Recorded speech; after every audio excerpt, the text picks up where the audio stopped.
Good morning. Welcome to the First Unitarian Church of St. Louis. I get to do the announcements this morning. Role reversal. I am the Reverend Kim Mason. My pronouns are she, her, hers. We are glad that you could join us this Sunday, either in person or online. If you are a visitor or a newcomer, I'd like to extend a special welcome.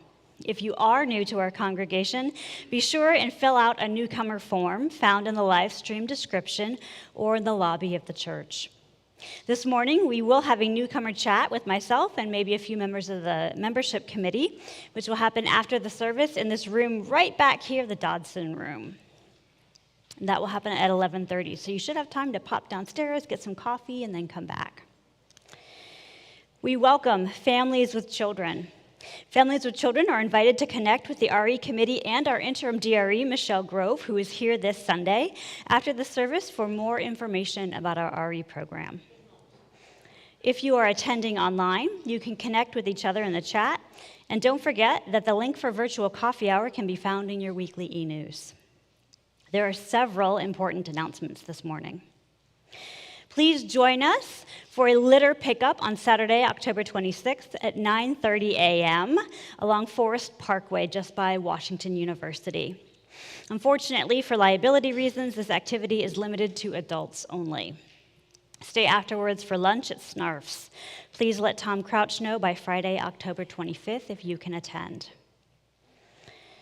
And we had a great time last year, so we are repeating the All Congregations Trunk or Treat in our parking lot on Saturday, November 2nd. Yes, that is after Halloween.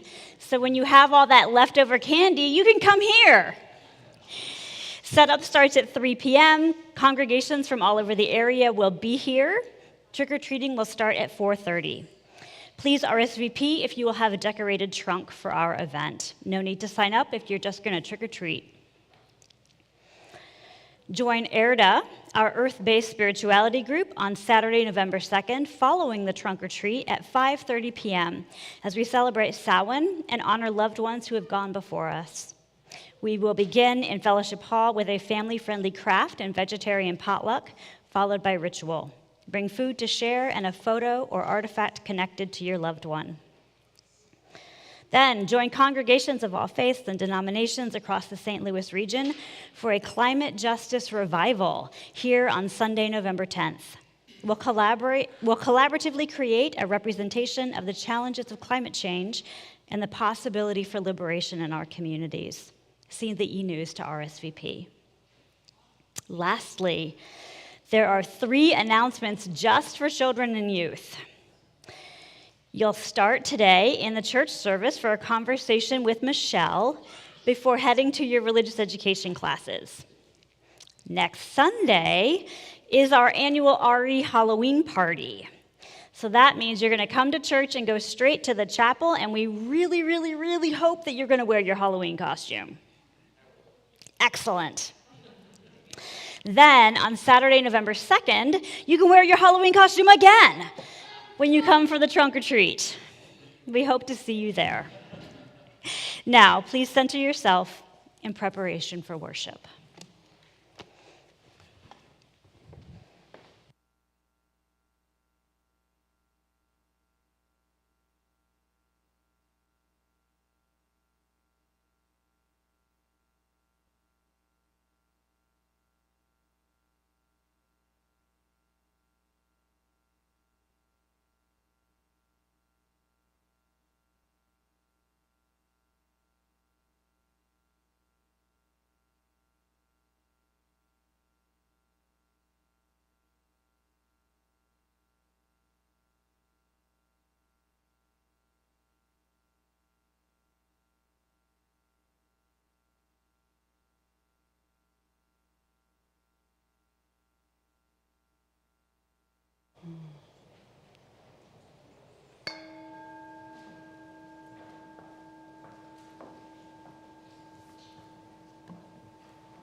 Good morning. I am Michele Grove, and my pronouns are she, her, hers, and I am serving as your Interim Director of Religious Education. Even though I am remote, I live in Galena, Illinois. I happen to be here a couple times, and this is one of the weekends I'm here, and I can't tell you enough how welcome I have felt and what a joy it is to meet each and every one of you as I get the chance. Our values invite us to share a journey of truth and meaning making. Together, we foster a spirit of gratitude and generosity so that all may feel welcome and all can thrive. My friends, we are glad that you are here this morning. So please enjoy our prelude from A Wandering Iceberg by Ed McDowell, performed by Carolyn Toft.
Hello again. Hi, how are you this morning? Meow. I'm going to need the name of that puppet in a little bit. Thanks. I'm excited. My name is the Reverend Kim Mason. I'm excited to be co-leading this morning's service with Michelle. Our Soul Matters theme for October is deep listening. This morning, we're listening to the questions and wonderings you have about religious education as we revision our faith development program. I invite you into worship with words from the Reverend Howard Thurman. How good it is to center down, to sit quietly and see oneself pass by. The streets of our minds seethe with endless traffic. Our spirits resound with clashings, with noisy silences, while something deep within hungers and thirsts for the still moment and the resting lull. The questions that persist: what are we doing with our lives? What are the motives that order our days? What is the end of our doings?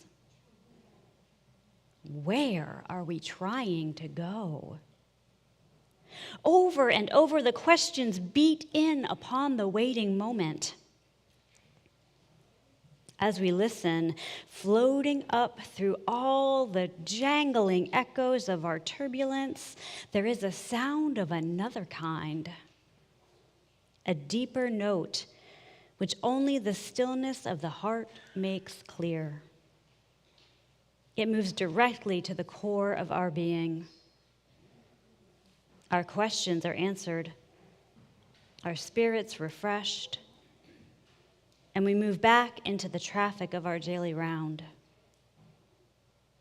with the peace of the eternal in our step. How good it is to center down. In this space, with our listening hearts centered once again, let us worship together. Now please rise as you are willing and able and join in our hymn of the month, number 112, Do You Hear?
chalice to remember the light within, to know that the hunger we feel inside is an echo of inner wisdom that wants something more for us, and it wants something more for others, for the children, for this weary yet wonderful world.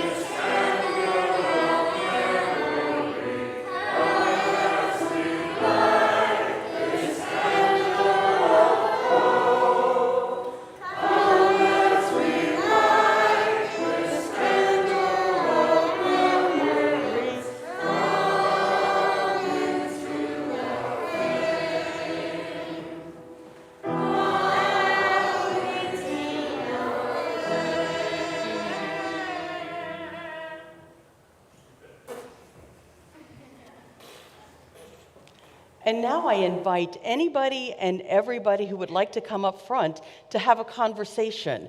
It's the story for all ages, which means you're all invited. I'm coming. Anybody else? No? Here, come on over to the rug because I'm going to need your all's help with this. Okay, so I met you all earlier. I already know you're super cool. Oh, good. Come on in. Welcome. Come have a seat. It's good to see you all. So my name's Michelle, by the way, and it's very good to meet all of you.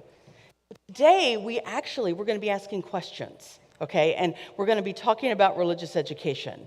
Have you all gone to a religious education class? Yes, we go every week. Got it. Sometimes with enthusiasm, sometimes not, right? Well, the congregation had the chance to ask us questions, and we're going to answer those later. But today, I've got a couple questions for you. And these are true and false questions. So you ready? All right. Hey, you ready? Because I'm going to need you. You ready? Okay. True or false? Donuts are an important part of this community. False. True. Did you hear? Okay. And listen, did you hear what they said out there? Okay. True or false? Donuts are an important part of this community. Did you hear all the same answer, or were there different answers? All the same answer. No.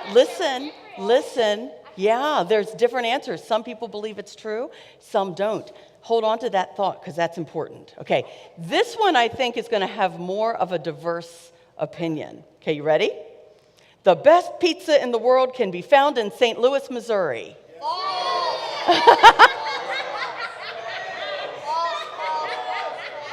No? See, I'm learning a lot. All right, you ready? You ready? Here's another one. Okay, you ready?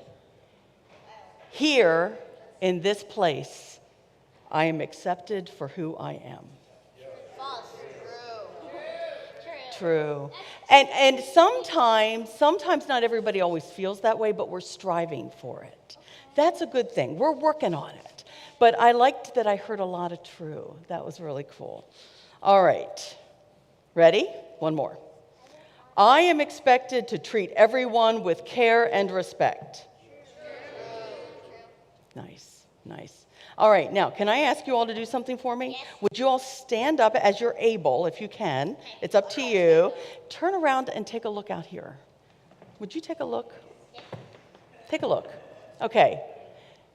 This congregation is you, and you are this congregation. You are a part of this community. So, people on the rug, say hello to the congregation. Hello. And congregation, will you say hello to the cool people on the rug? One of the things I'm learning over this time is that these people love you. Now we're learning how to, look at that, show the love. I love it. See, now here's our journey this year while I'm with you. How can we learn to be in community where we accept our differences? Because we're all very different, right? Yeah. And learn to get along and be the Unitarian Universalists we are. My friends, thank you for making me feel so welcome. That's a joy, and I look forward to hearing your stories. All right, shall we go to RE? Now sing the children out to their religious education classes. Oop. Hi, Amori. Yes. Yes.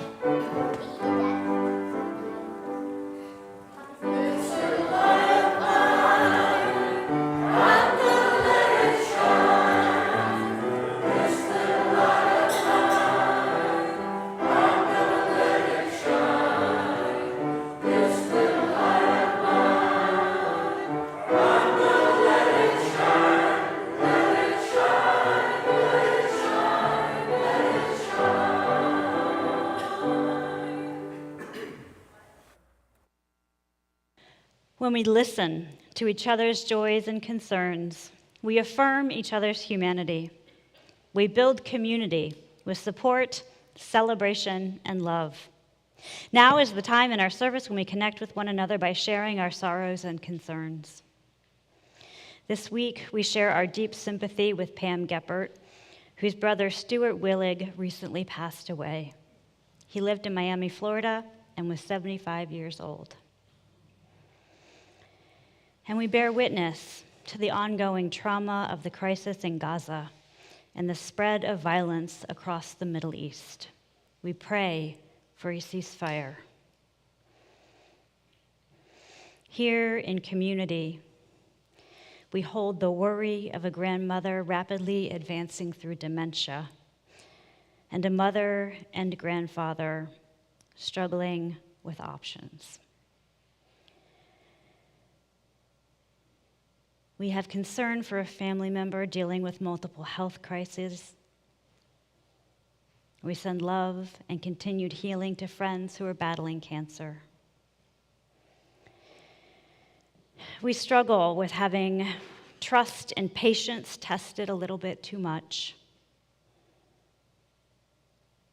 And we deal with the return of jaw pain and trying to accept chronic pain in life. We hold these concerns with tenderness and compassion. May they be lighter because they are shared. As a community, we also share our joys and celebration with one another. This morning, we welcome new members, Lisa Richter and Bob Mai, who signed the membership book on October 13th. We're glad you're with us. Together, we also celebrate the wedding of two dear friends with good music and an eclectic group of people. We celebrate the joy of a lovely fall. We love autumn activities and the joy of children experiencing them. We celebrate a family member rising up and defending LGBTQ+ rights. We are grateful for smart decisions made while in high gear emotionally. 3 cheers for that. And we share joy at a wonderful day spent with family watching a grandson in a winning performance at the state marching band competition. Woohoo! We lift up these joys with gladness and celebration. May they be magnified because they are shared. With many joys and concerns remaining unspoken in our hearts and minds, please join me in a spirit of prayer and mindful attention. Spirit of life and love, holy within and among us, we center down and listen with our hearts. We open up, present to the world around us. The fall leaves turning crisp, chafe against branches that will soon be bare. The wind sighing across brown grasses echo a quiet rustling. Spirit of life, great mystery, we are present to those among us, listening to stories of struggle and loss. Heart open, we hear pain and disconnection and doubt. We bear witness with compassion. Spirit of love, source of hope, we belong to one another. Turning our hearts to connection and companionship, we tune in to the voice of love.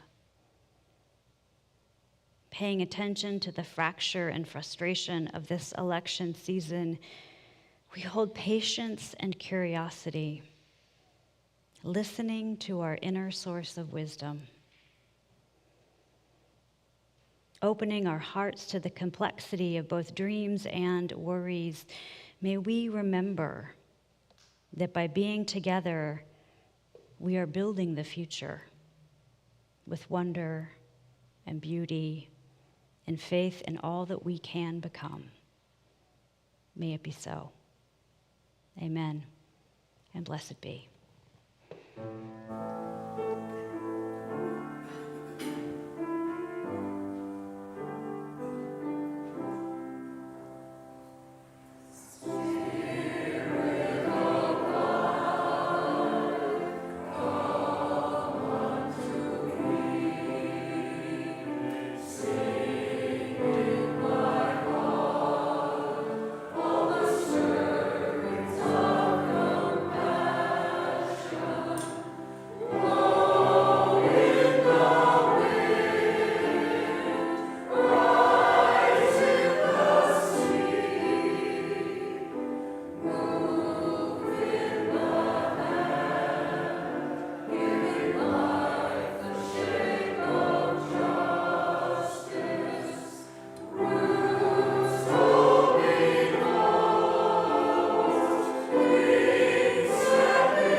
Our first reading this morning is Acornology, and I'm going to invite Michelle to help me with it.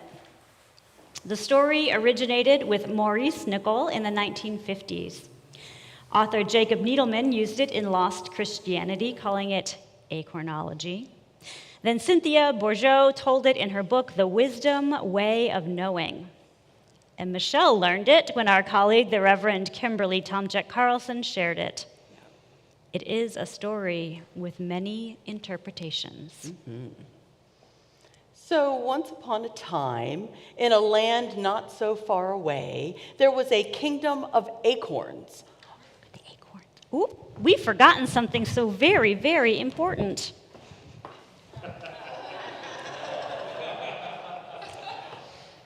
Oh, and look. Oh, this is fun. You all like do cool stuff. Okay. There was a kingdom of acorns. And now I have to find my place. There it is. Oh, and it was nestled at the foot of a grand old oak tree. Now, since the citizens of this kingdom were modern, they were fully westernized acorns, they went about their life with purposeful energy. And since they were midlife baby boomer acorns, they engaged in a lot of self-help courses. Like you do. Yeah, there were seminars like getting all you can get out of your shell, and who would you be without your nutty story? There were woundedness and recovery groups for the acorns who had been bruised in their fall from the tree. There were spas for oiling and polishing those shells, and various acorn-pathic therapies to enhance longevity and well-being. Oh, there's another one. One day, in the midst of all this kingdom, there suddenly appeared a naughty little stranger. Not naughty, but naughty with a K. Apparently dropped out of the sky by a passing bird. He was capless and dirty, making an immediate negative impression on his fellow acorns. Yeah. And to make things even worse, crouched beneath the mighty oak tree, he stammered out a wild tale. Pointing up at the tree, he said, "We are that." Delusional, thinking obviously that other acorns concluded, but one of them continued to engage him in conversation. So tell us, how would we become that tree? "Well," said he, pointing downward, "it has something to do with going into the ground and cracking open the shell." Insane, they responded. That is totally morbid. Why then, we wouldn't be acorns anymore.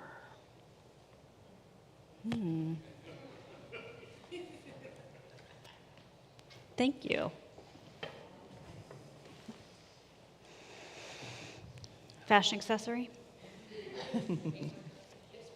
Yeah. Each fall, we have the great honor to have a presentation from the First Church Community Fund of their micro grant program. And so I invite Rosemary Lawton to come forward and explain the program and this year's grant awardees. Good morning, everyone. Morning. So as Kim mentioned, each year we report to the congregation on the selections the First Church Community Fund made from an endowment created almost 40 years ago by a late member of our church that we are honoring today with these beautiful flowers. Established to encourage our congregation's involvement in social action, both within and outside this church, and our leadership in addressing community challenges, the endowment's goals are true today to our mission and values. Thanks to the good stewardship by our church leaders, donations by you all, our members and friends, and ongoing fundraising, our endowment continues to grow and enables our annual grants to area nonprofits serving the poor, the unhoused, and the marginalized in our community. Grants are funded solely through endowment income. In reviewing grant applications, the committee gives priority, based on the terms of the endowment, to smaller nonprofits with limited sources of funding, as well as those serving clients in St. Louis City, and also organizations where our funds can be leveraged to secure other donations. This year's recipients are quite diverse, but all deliver critical services to at-risk groups that are economically challenged and have access to few resources. Before announcing the grants, I'd like to take a moment just to recognize the members of our committee. And if they're present, please go ahead and stand if you wish. Lori Calcaterra, Kay Dusenberry, Julia Hart, Donald Jeffries, Lynn Shooter, Debbie Van Ryn, Margaret Weck, and Laura Zacher.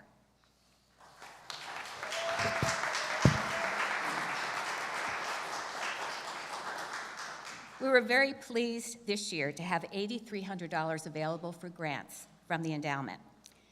Our RFP specified that the grant maximum was to be $750, and it was to be used for non-operating purposes. We had 15 requests. We were able to honor 12. Requests ranged from requests of $400 to $750. The grant average was $660. We were very pleased that we were able to honor all of the 12 requests at the amount that they asked for.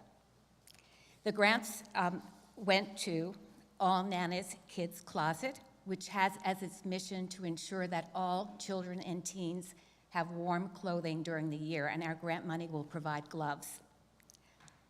Did I say clothing? All clothing, warm clothing during the year. AmeriCorps St. Louis, which has a weekly presence in Soulard, providing clothing, mail, and telephone services to the unhoused, and also operates a winter shelter. And our grant will enable them to make some facility improvements that will improve their services to clients. Cornerstone Center for Early Learning, located in the Shaw neighborhood.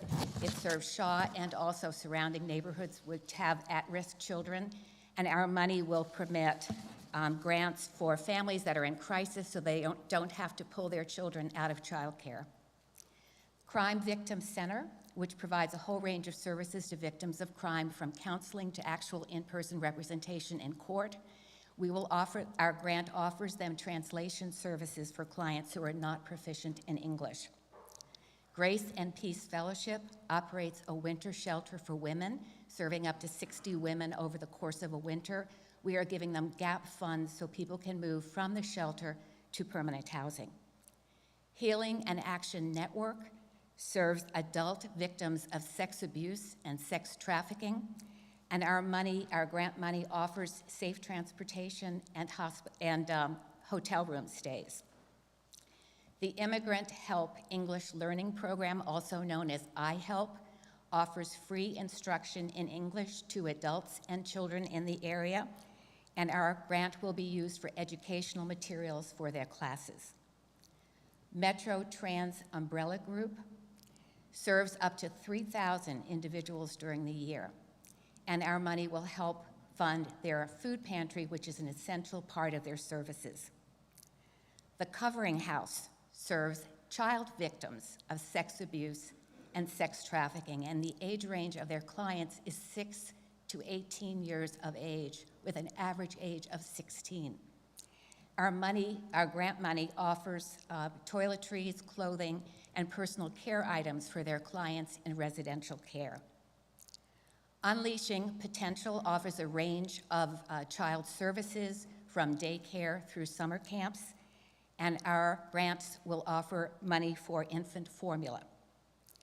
The Walker Scottish Rite Clinic for Childhood Learning Disorders does assessment and consultation for speech and language disorders. They also do audio evaluations, and our money will provide our grant money offers updated testing materials. Welcome Neighbor, an organization that only started in 2018, has served 800 refugees in that period of time from 11 different countries. Our grant money will be utilized for grocery gift cards for newly arriving immigrants. So those are our grant recipients. As you can see, they're a pretty impressive group.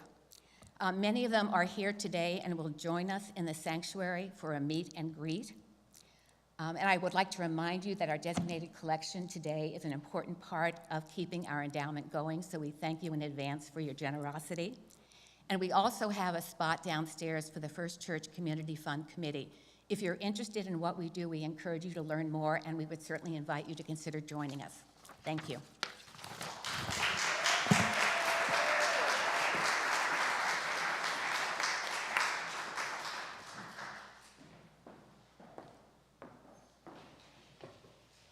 Thank you, Rosemary, and to all the members of the First Church Community Fund. The First Unitarian Church of St. Louis strives to be a welcoming congregation, inspiring lives of loving kindness and integrity by nurturing spirituality, building community, and advancing justice. One of the ways we do that is by sharing the plate. All of the non-pledged donations received this morning via the plate, via our Text to Give program, online, will go towards the First Church Community Fund. This morning's offering will now be received.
We have so many things to be thankful for this morning. For the work of the First Church Community Fund in supporting small nonprofits in St. Louis, and for everyone who took time out of their weekend to participate in the many conversations that we have engaged with. We're just starting the conversation in the many conversations that we engaged with Michele. For your gifts this morning, for all of the gifts of this community, thank you.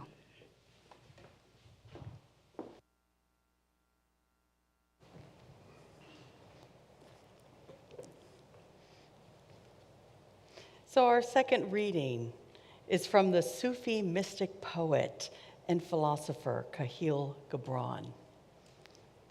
Your children are not your children. They are the sons and the daughters of life's longing for itself. They come through you, but not from you. And though they are with you, yet they belong not to you. You may give them your love, but not your thoughts, for they have their own thoughts. You may house their bodies, but not their souls, for their souls dwell in the house of tomorrow, which you cannot visit, not even in your dreams. You may strive to be like them, but seek not to make them like you. For life goes not backwards nor tarries with yesterday. You are the boughs for which your children are living, the bows for which your children are living. They are the living arrows and are sent forth. The archer sees the mark upon the path of the infinite, and he bends you with his might, and his arrows may go swift and far. Let your bending in the archer's hand be for gladness. Blessed be.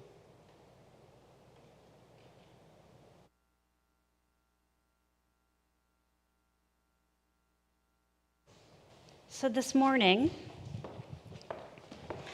Michele and I are going to have a conversation. We've heard many questions. We even solicited some questions.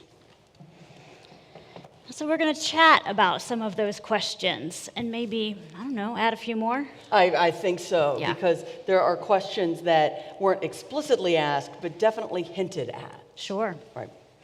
We did get some questions, and there are a few of them that are, well, there's one we can answer really easily, but I thought we might kick it off. This is your first time here with us. I know. Thank you. My friends, it's been wonderful. You really have been welcomed with open arms, and the people that I have met over the past few days have just been lovely, and what great stories. So can I put you on the spot? What are some of the things you've been hearing? So, yes, you can put me on the spot. So, one of the things, first of all, that I have heard is that this congregation has a rich history of love and a love of learning. Okay, so learning is important for all ages. And with that love of learning comes a love that children and youth have those learning experiences that help them define themselves. And that is steeped in your history a great deal. And it's even, I don't think we've talked about this, in our congregational values. Knowledge and learning are part of our congregational values. We voted on that a couple years ago. Then even though there's always improvement, you're living into your values. Right, and so that's a gift. And this visit was about heritage. What is the heritage? So the thing that I've really enjoyed is that this idea that learning is valued for children, youth, and adults is not new for you.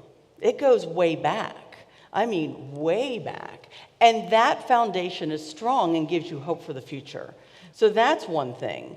The other thing that I'm learning is that there's a real yearning to learn differently. You know, children and youth in particular are in classrooms during the week and now looking for ways to experience learning, integrate learning in new ways. So those are just a couple. That, in fact, is one of the questions that we got, which was, how can we maximize religious education by learning through doing rather than learning through thinking? So that one does not have an answer yet. I would invite all of you to help create that answer. because any answer I would bring is from my experience, and my experience might have some value for you, there's no doubt. However, it really needs to be tailored to what you all need as a community. I'll give you an example. So I live in Galena, Illinois, which is a town of 3,000 people. I'm loving St. Louis, but needless to say, I'm a tad bit overstimulated. There's a lot of communities, there's a lot to learn. For example, yesterday I went to Forest Park. At the pool, I saw 6 brides. Oh, yeah. I had no idea that and so I'm in this whole new world. That's just one of many experiences I've had in 4 days. So there are so many things that are different about you, about your community, about your city, about your context that I don't know. So I can bring my ideas at that point. However, my hope is that answering that question is something we can do as a community over this year. How can we create learning in such a way that it's experienced, that it really can be kind of ingrained, that it's not just here in our heads, but it's in our bodies and our hearts, that our emotions are a part of it? That doesn't rule out the head, because that's still very important. So that's a hope for my journey. I'm already starting to get some clues to it, but I'm hoping that all of us can be a part of that. Here's the one key, though, for this, Kim. It really needs to be all of us.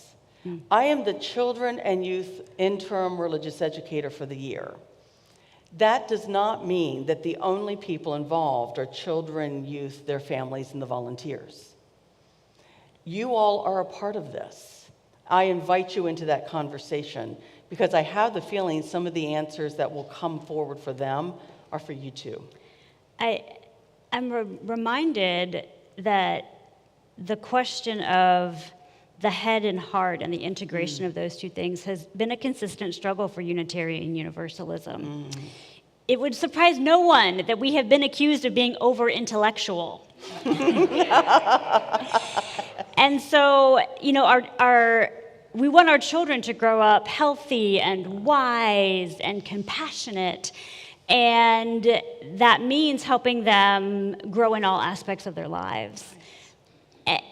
And we want that for ourselves as well, right? Yeah. And so sometimes for me, I'm thinking about what are things that we can embody, and how do the actions that we take as a congregation serve as the embodiment of our intellectual understanding or the emotions that are stirred in our hearts. I love that. So the other thing that I did learn this weekend is that you all have the passion to make this happen.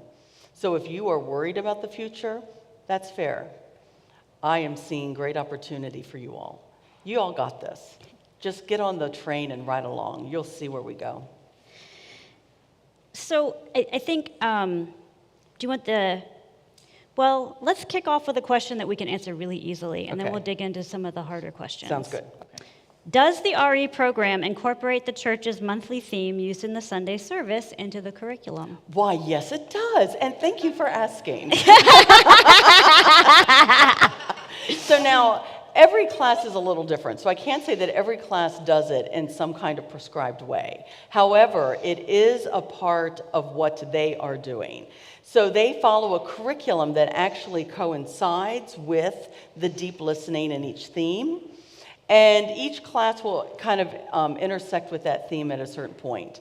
What that means is that you all are learning and, dare I say, experiencing the themes at the same time. And you could go, to any kind of child or family and just say, hey, what did you learn today? And you might have some common ground.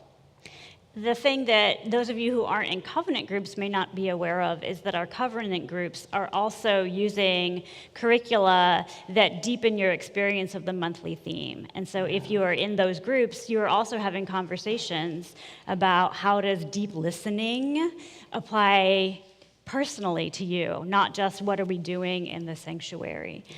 And so we're actually doing this holistic church thing. Wow. Yeah. So one of the things that I know folks have noticed and we don't, and some folks have asked about it, and I think some folks are worried about it, Okay. is why are there fewer children, families, and youth attending? All right, my friends. This is one that I will not be able to fully answer today, but let's look at some of the things that are going on. There are multiple answers to this, some which I have pinpointed and some which have yet to be discovered.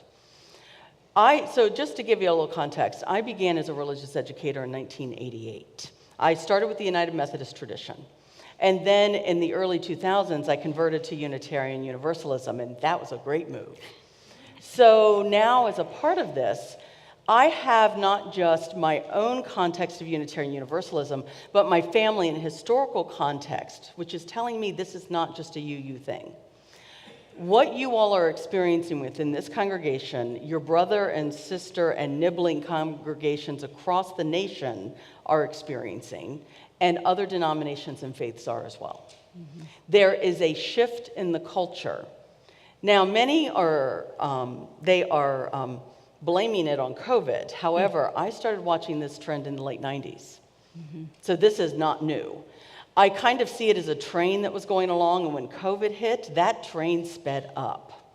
Yeah. Okay?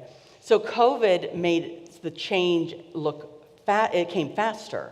Mm-hmm. But it's been happening for a while. In fact, it started in Christian denominations early enough that what they did was went to UU denominations.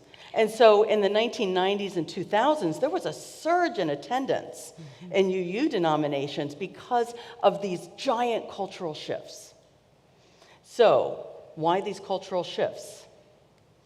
We are in an age of technology, and that is shifting the way we experience life on a daily, weekly, daily and weekly. That has also shifted how we obtain meaning. We are in a place of discernment, and when I say we, I mean culturally. We are discerning what does have value for us. And I think the diversity of people is a part of that. And it is the best joy because now we have these amazing people who we've kind of put on the sideline 100, 200 years ago, right? And now we're working to bring them into the circle, and yet diversity also brings complication.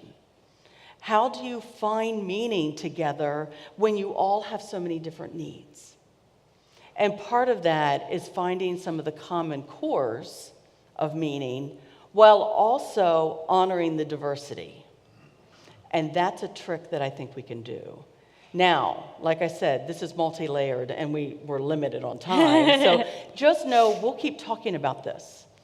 The thing I would ask of you all is two things. One is that I bet you all know families, children, youth, families that aren't coming to Sunday morning. I would ask you to ask them that question.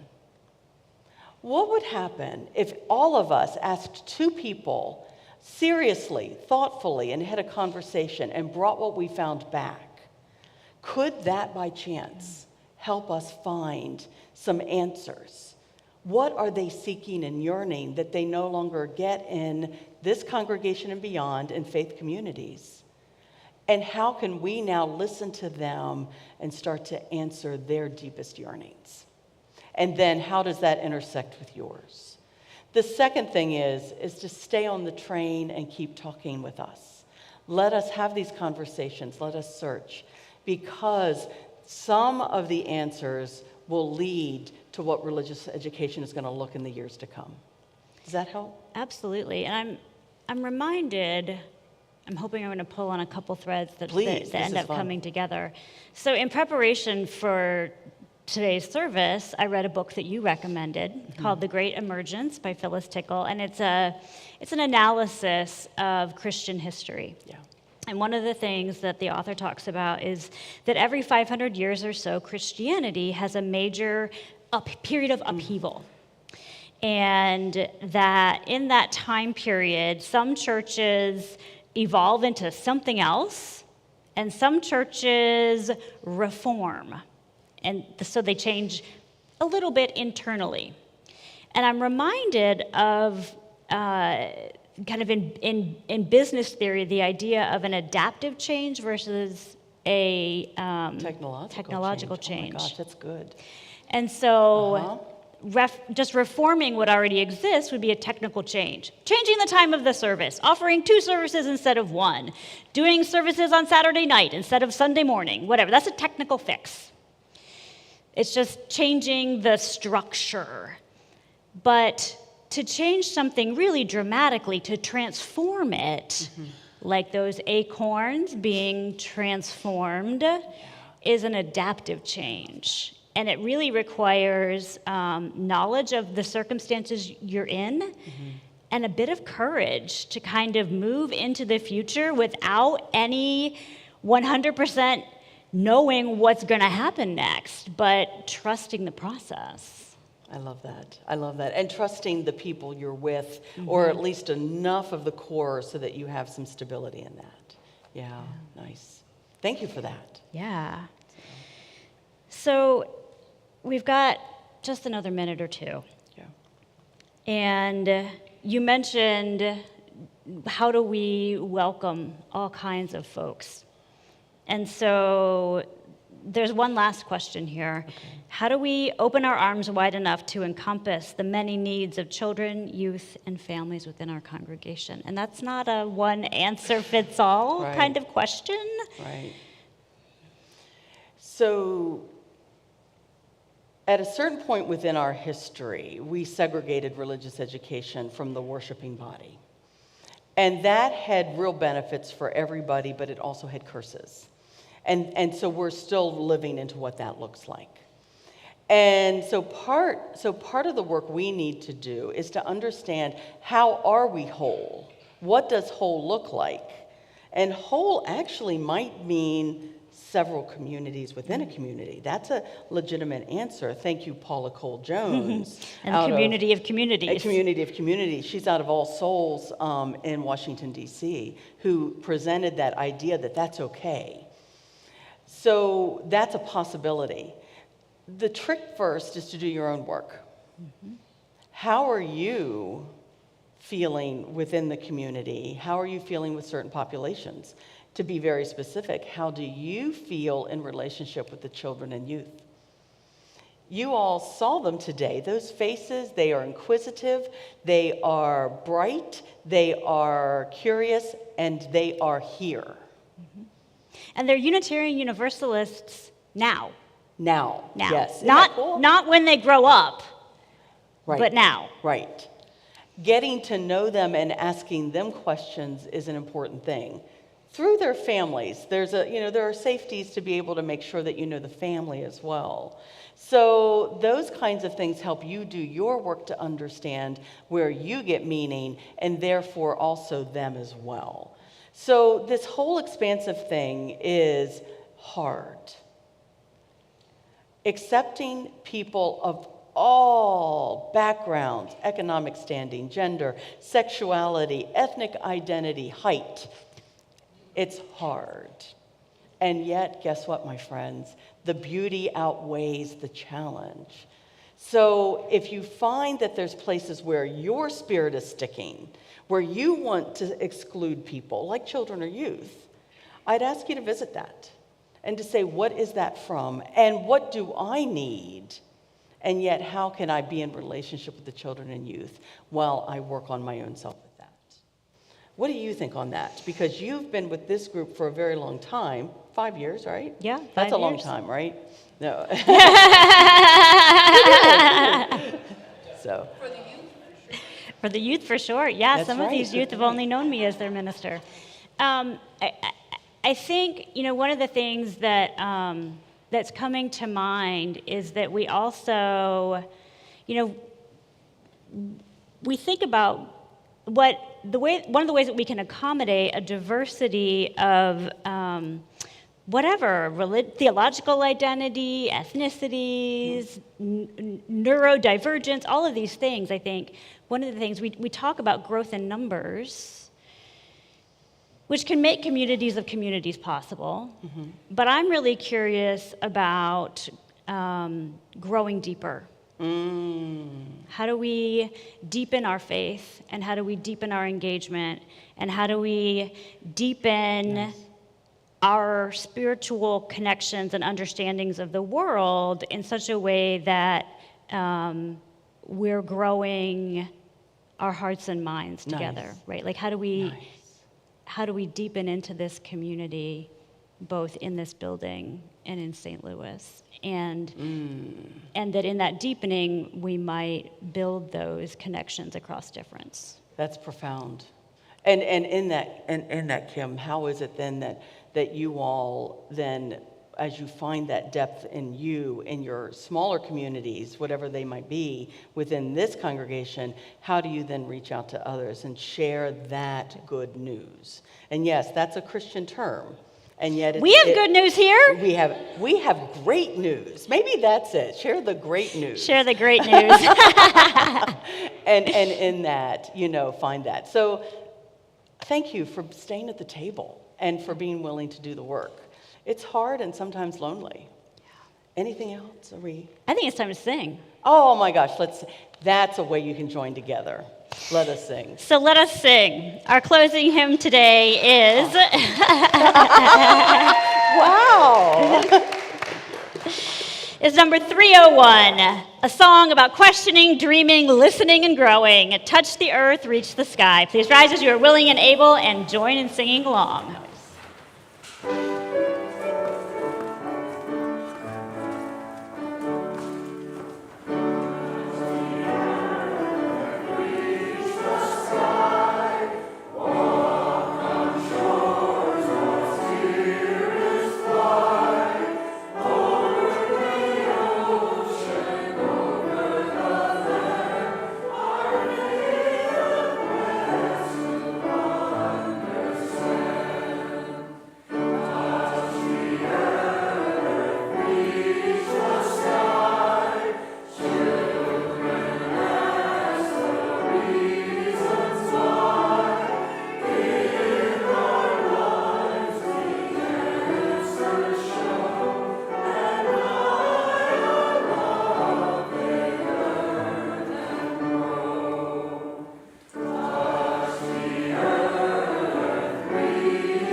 Our closing words come from the Reverend Joe Cleveland.